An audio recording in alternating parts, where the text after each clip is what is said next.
In the autumn of 1990, the world felt wide open for James Scott, a 24-year-old Australian medical student on the cusp of a great adventure.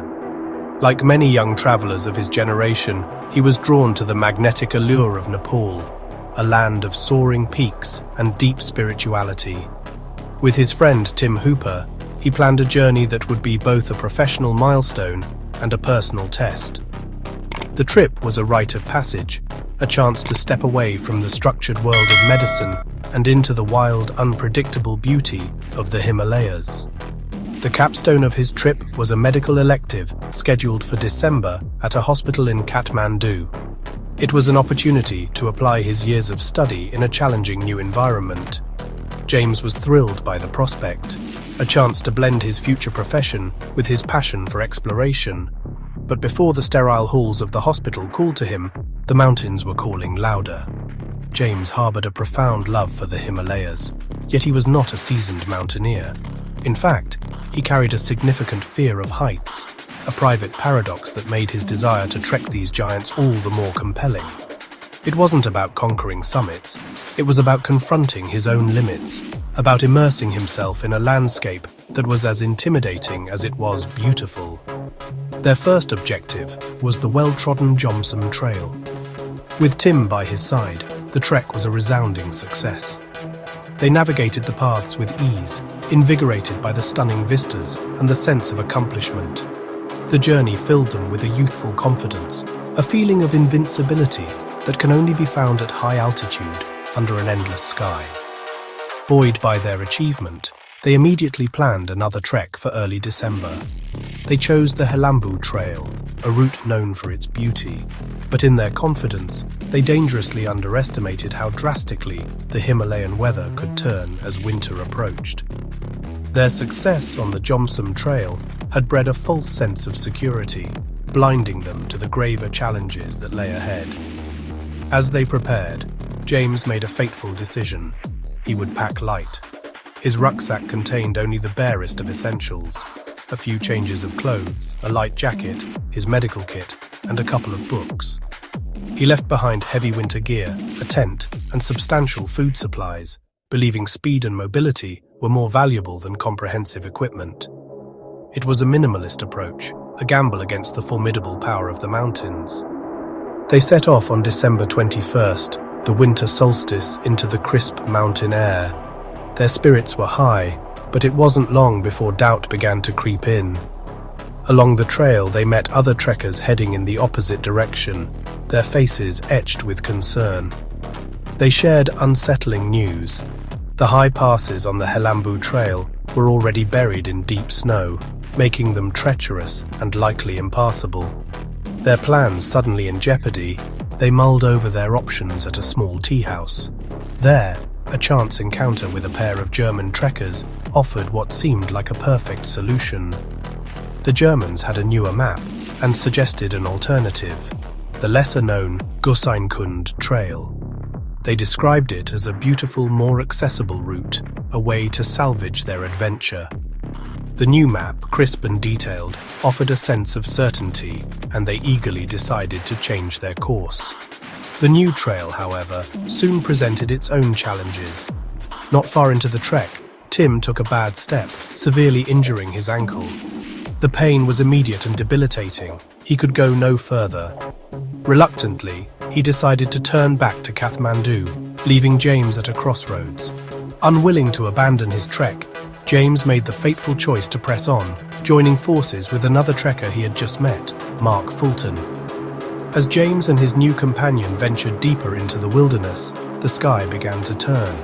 A fierce, unexpected snowstorm descended upon them with terrifying speed.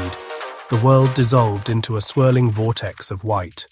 Visibility dropped to near zero, the trail vanished, and the temperature plummeted. Lost and disoriented, James felt a primal fear take hold.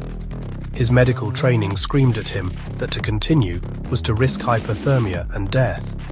He knew they had to turn back, but Mark disagreed. He was determined to push through the storm, convinced they could find their way. A tense argument ensued, their words swallowed by the howling wind. James, trusting his instincts and his training, refused to go on. In that moment, their paths diverged. Mark plunged ahead into the white abyss, and James turned to face the daunting task of retracing his steps, alone. They parted ways, two solitary figures swallowed by the immense, indifferent storm. With the trail completely obliterated by snow, James made a logical decision. He would follow a creek downhill, hoping it would lead him back towards civilization. But the terrain grew increasingly hostile. The path became a treacherous maze of slick, moss-covered rocks and small, frozen waterfalls.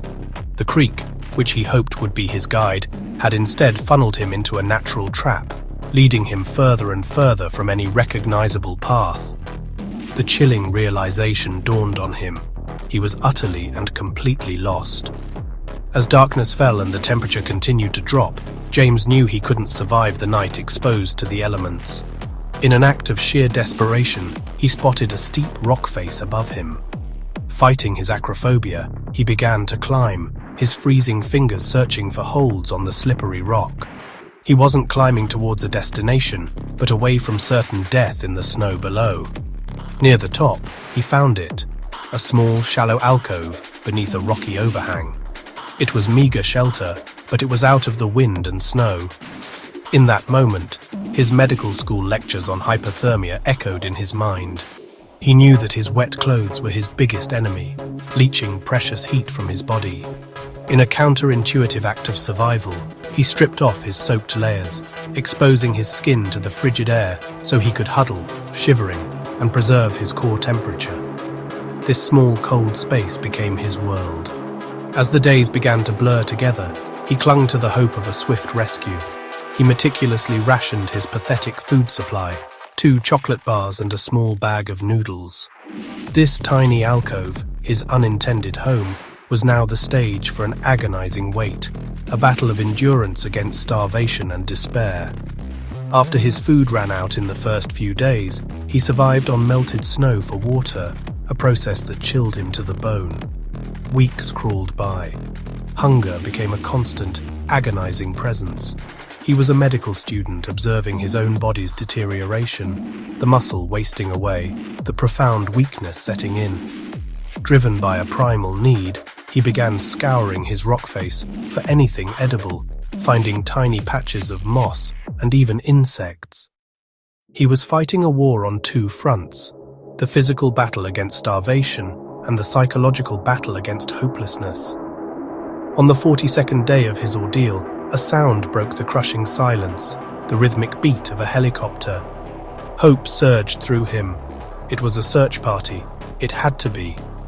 He staggered to his feet, a skeletal figure against the snow, and waved with all his might. But the helicopter was too far away. It passed by, a fleeting symbol of a world he was no longer part of, and disappeared. The hope that had flared so brightly was extinguished, replaced by a profound, soul-crushing despair. He believed that was his one and only chance at rescue.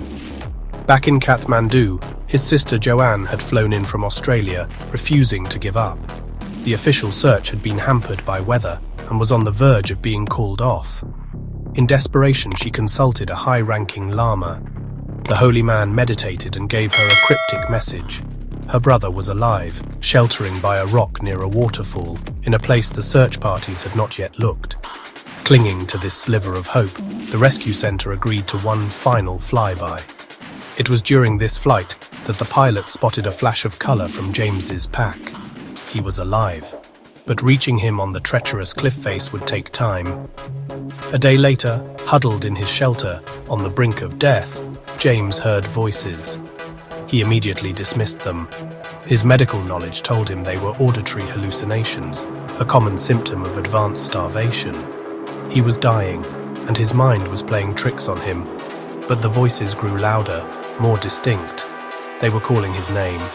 He peered over the edge and saw them, real people, rescuers, making their way towards him. The rescuers were stunned. They had expected to find a body, but instead, they found a man who had survived for 43 days in one of the world's harshest environments with almost no food. It was a miracle of endurance, a testament to the unyielding power of the human will to live. As the helicopter lifted off, carrying him back to safety, James was met by Joanne. The reunion was overwhelming. She barely recognized the skeletal man before her. He had lost over 65 pounds, a ghost of the brother she knew. But he was alive. His recovery was slow and arduous, but against all odds, James Scott made a full physical recovery. Doctors were astounded by his body's resilience.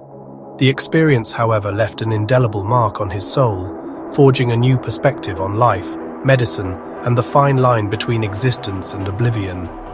In the end, the location where he was found was precisely where the Lama had predicted, a strange, mystical footnote to a story of incredible scientific survival.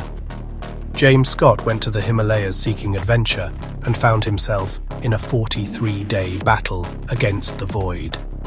He survived through knowledge, through an unbreakable spirit, and perhaps through a touch of fate in a place where the spiritual and the physical worlds meet.